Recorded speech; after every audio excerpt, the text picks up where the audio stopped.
The fluorescent lights flickered overhead as Jack Thompson fumbled with his phone, trying to find the email with the room number. His daughter's school had moved the parent-teacher conferences to the Westfield Business Center after a pipe burst in the elementary school gymnasium. Between his two jobs and caring for 8-year-old Emma, he hadn't had time to properly read the details. Room 1520, he muttered to himself, hurrying down the hallway. His worn sneakers squeaked against the polished marble floor, making him acutely aware of how out of place he looked in this temple of corporate success. If you're enjoying this story of unexpected connections, please hit that like button and subscribe to see more content that touches the heart. Jack pushed open the heavy door of what he thought was room 1520, only to find himself in a vast conference room with floor-to-ceiling windows overlooking the Chicago skyline. A solitary woman stood at the far end, her back to him, speaking firmly into her phone. "I don't care what the board thinks. The acquisition happens on my terms or not at all," she said, before turning at the sound of the door. Her eyes, sharp, intelligent, and slightly annoyed, locked onto Jack. "I'm so sorry," Jack stammered, backing toward the door. "Wrong room. I was looking for my daughter's teacher." The woman ended her call without saying goodbye. "This is the Archer Media Executive Suite. The school conference is on the 15th floor. This is the 17th. Jack felt his face flush with embarrassment. The elevator buttons must be mislabeled. "I could have sworn I pressed 15. They're renovating. Some of the numbers are switched." She studied him with unexpected interest. "You look familiar. Have we met?" Jack shook his head. "I doubt it. I'm just a dad looking for room 1520. "Wait," she said as he turned to leave. "Thompson, right? Jack Thompson?" Jack froze, turning back slowly. "How did you know that?" The woman's professional demeanor softened slightly. "Stanford University, class of 2008. You tutored me in advanced calculus when I was failing spectacularly." Recognition dawned slowly on Jack's face. "Olivia? Olivia Archer?" "The one and only," she confirmed with a small smile. "You're..." Jack gestured vaguely at the opulent surroundings. "CEO of Archer Media Group?" "Yes." She crossed the room and extended her hand. "Life takes unexpected turns." Jack shook her hand, acutely aware of his calloused palm against her smooth skin. "Certainly does. Last I heard, you were heading to law school. Plans changed when my father died. I took over the family business instead." Olivia glanced at her watch. "You're going to be late for your conference. Come on, I'll walk you down. The least I can do for the man who saved my GPA." As they rode the elevator down, Jack felt the weight of the years between them. He had once been the promising engineering student with a bright future. Now he was a widowed father working as a mechanic during the day and a rideshare driver at night, barely making ends meet. "So, what happened to MIT?" Olivia asked, as if reading his thoughts. "You were accepted to their doctoral program, weren't you?" Jack stared at the elevator numbers. "Life happened. I got married. Emma came along. Then Sarah got sick." He swallowed hard. "Cancer. She's been gone 3 years now." The elevator fell silent. When it reached the 15th floor, Olivia placed her hand on Jack's arm. "I'm sorry about your wife. And I'm sorry I asked." "Don't be. It's life, right? We adapt." Jack attempted a smile that didn't quite reach his eyes. "Dad!" A small voice called out as the doors opened. Emma stood in the hallway with her teacher, Ms. Winters, both looking concerned. "Emma. I'm so sorry I'm late." Jack hurried toward his daughter, who threw her arms around his waist. "We were worried you weren't coming," Emma said, her voice muffled against his jacket. "I just got a little lost," Jack explained, smoothing her auburn hair, so like her mother's. Ms. Winters smiled politely, then noticed Olivia stepping out of the elevator behind Jack. Her eyes widened in recognition. Ms. Archer. I didn't expect to see you here. Olivia nodded professionally. Just helping an old friend find his way. Mr. Thompson and I were university classmates. Jack felt Emma's curious gaze moving between him and the elegant businesswoman. Dad, you know her? She's on the billboards downtown. Jack chuckled, embarrassed. We knew each other a long time ago, pumpkin. Olivia crouched down to Emma's level. Your dad was the smartest person at our university. He helped a lot of people, including me. Emma beamed with pride. He still helps everybody. He fixes cars all day and drives people around at night. And he never misses my bedtime stories. Something flickered across Olivia's face, surprise, perhaps, or realization. She straightened and pulled a business card from her jacket pocket. Jack, my company is launching a new engineering division focused on sustainable transportation. We could use someone with your background. She handed him the card. Call my office tomorrow.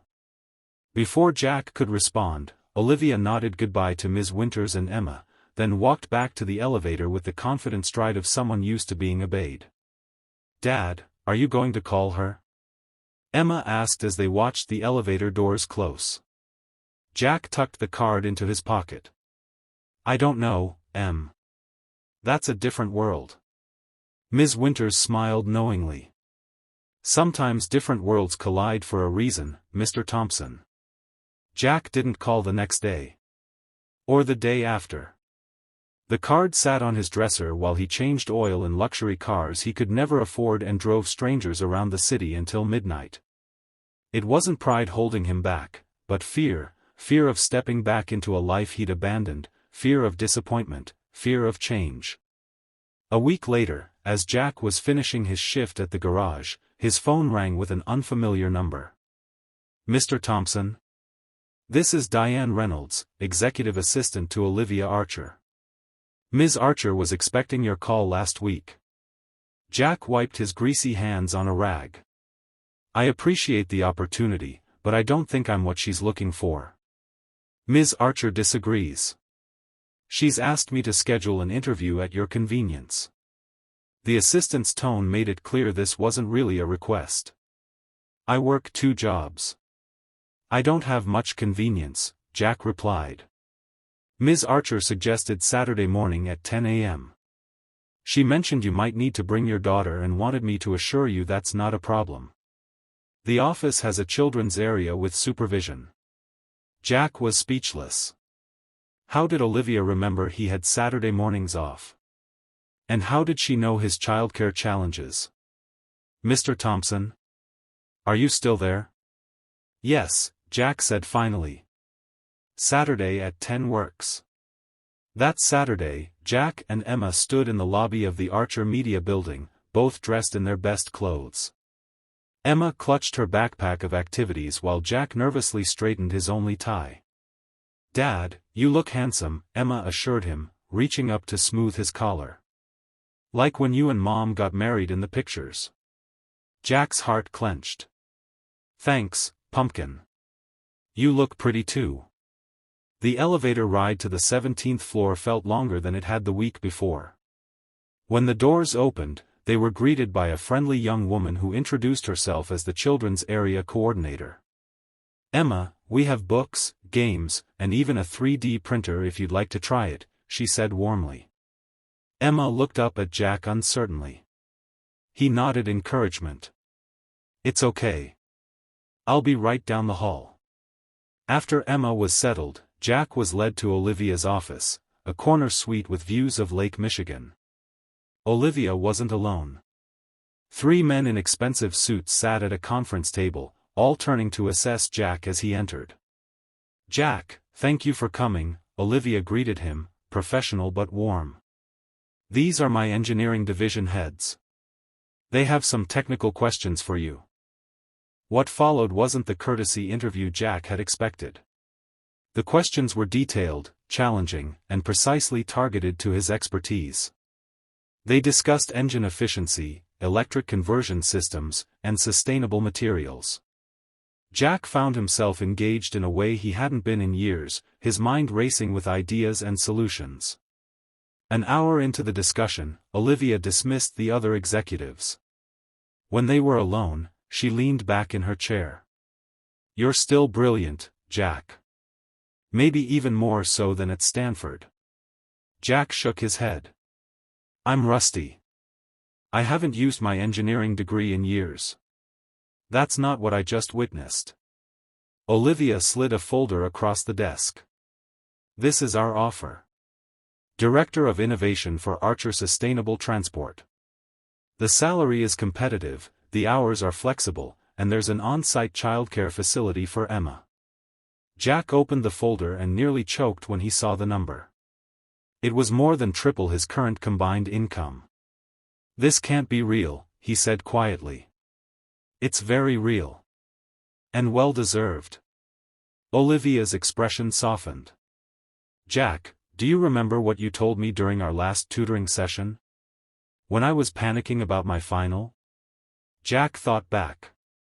"I said something about how math isn't about getting the right answer, but about finding the right path. You said, life is full of problems that seem impossible until you break them down into smaller parts." Olivia stood and walked to the window. "When my father died and I had to take over this company at 25, I remembered those words. They got me through some impossible days." Jack was silent, absorbing her words. "You helped me once," Olivia continued. "Now let me help you. Not charity, an exchange of value. We need your mind, Jack. And maybe you need a chance to use it again." Before Jack could respond, there was a knock at the door. Emma peeked in, holding a 3D printed model of what appeared to be a car. "Dad! Look what I made." She rushed in, proudly displaying her creation. "It's an electric car that runs on sunshine." Olivia smiled at the model. "That's impressive engineering, Emma. You must take after your father." Emma beamed. "Ms. Diane said you might give my dad a job. Will he work in this pretty building?" Jack and Olivia exchanged glances. "I've offered your dad a position," Olivia explained. "But he needs to decide if it's right for your family." Emma looked at Jack with serious eyes. "Dad, you always say we should help people when we can. Maybe it's okay to let people help us too." Out of the mouths of babes. Jack felt something shift inside him, a wall crumbling, a door opening. He looked from his daughter to Olivia, seeing not charity but opportunity. Not pity but respect. "When would you want me to start?" he asked quietly. Olivia's smile was genuine. "How about Monday?" The transition wasn't seamless. Jack struggled with imposter syndrome, certain his colleagues would discover he didn't belong. Emma had to adjust to a new after-school routine. There were days when Jack missed the simplicity of fixing engines with his hands. But there were also moments of pure exhilaration, when his design modifications increased battery efficiency by 22%, when Emma proudly told her class her dad was inventing cars that don't hurt the planet, when he deposited his first paycheck and paid off Sarah's medical bills that had haunted him for years. Olivia kept her distance professionally, careful not to show favoritism. But occasionally she would stop by his department, asking pointed questions that pushed his thinking further. Their old academic rapport resurfaced, challenging and stimulating. 6 months into his new position, Jack was working late, finalizing a presentation for investors. A soft knock on his office door revealed Olivia, jacket off, looking more casual than he'd seen her since their university days. "You should go home, Jack. Emma will be waiting." Jack shook his head. "Mrs. Rodriguez is staying late with her tonight. I need to finish this." Olivia entered, closing the door behind her. "The presentation is already perfect. I reviewed it this afternoon." "You did? Why?" "Because I believe in what you're building. She sat in the chair across from his desk. And because I believe in you. I always did. Jack set down his pen. Why did you really hire me, Olivia? There are thousands of engineers more qualified. None with your particular genius for solving impossible problems. She paused. And none who showed me kindness when I was just the awkward scholarship student from South Side Chicago, trying to fit in at Stanford. You remember that? I remember everything. How you never made me feel stupid. How you turned down payment for tutoring me. How you invited me to your study group when no one else would. Olivia's usual composure slipped slightly. Success changes how people treat you, Jack. Everyone wants something from me now. But you walked into my conference room by accident and didn't even recognize me. I recognized you, Jack admitted. I just couldn't believe it was really you. Something unspoken passed between them, a current of possibility neither was ready to acknowledge. Emma asked me something interesting yesterday, Jack said, changing the subject. She wanted to know if you were lonely in your big office all by yourself. Olivia laughed softly. Smart kid. What did you tell her? I said I didn't know. That adults can be hard to understand sometimes. The truth is, Olivia said carefully, I've been so busy building this company that I forgot to build a life outside it. Jack nodded. I understand that. After Sarah died, I forgot how to do anything but survive. And now? Now I'm remembering there's more to life than just getting through each day. Jack gathered his courage. Emma and I are going to the Museum of Science and Industry on Saturday. She's been begging to see the new renewable energy exhibit. You could join us, if you want. As friends. Olivia's expression was unreadable for a moment. Then she smiled, not her professional smile, but something more genuine. I'd like that. As friends. That museum visit became dinner the following week. Dinner led to a Sunday afternoon in the park. Gradually, Olivia Archer, Billionaire CEO, business icon, and one of Chicago's most eligible bachelorettes, became a regular presence in the modest Thompson household. Emma adored her. Jack was more cautious, carrying the weight of his past and the fear of future loss. But he couldn't deny the way his heart lifted when Olivia laughed at his terrible jokes or the pride he felt when she championed his ideas in board meetings. 1 year after that accidental meeting, Jack's sustainable transportation designs were revolutionizing Archer Media's newest division. The prototype electric conversion kit for standard vehicles had attracted international attention and pre-orders from 3 major cities. At the official launch event, Olivia introduced Jack as the brilliant mind behind our most important innovation. As applause filled the room, Jack caught Emma's eye in the front row, where she sat beside Mrs. Rodriguez, both beaming with pride. Later that evening, as the celebration wound down, Jack found Olivia on the rooftop terrace of the venue, looking out at the city lights. Congratulations, she said as he joined her. You've changed the trajectory of this company. You gave me the chance, Jack replied. I'm still not sure why. Olivia turned to face him fully. Because walking into the wrong room was the right thing for both of us. Because sometimes life gives you a second chance if you're brave enough to take it. Jack thought of Sarah then, her courage, her love, her final words to him, promise me you'll live, not just survive. Emma asked me another question this morning, Jack said quietly. What was it this time? She asked if you were going to be her new mom someday. Olivia's breath caught. What did you tell her? I said I didn't know. That some questions don't have simple answers. Jack took a step closer. But I also told her that sometimes the most complicated problems have the simplest solutions, once you find the right path. And have you? Olivia asked, her voice barely above a whisper. Found the right path? Jack reached for her hand, his no longer calloused from mechanic's work, hers no longer feeling so different from his own. I think I'm getting closer, he said. one step at a time. Under the Chicago stars, a single dad who had once walked into the wrong room and a billionaire CEO who had once been a struggling student began writing the next chapter of their unexpected story, not as tutor and student, not as employer and employee, but as two people discovering that sometimes, the wrong turn leads exactly where you're meant to be.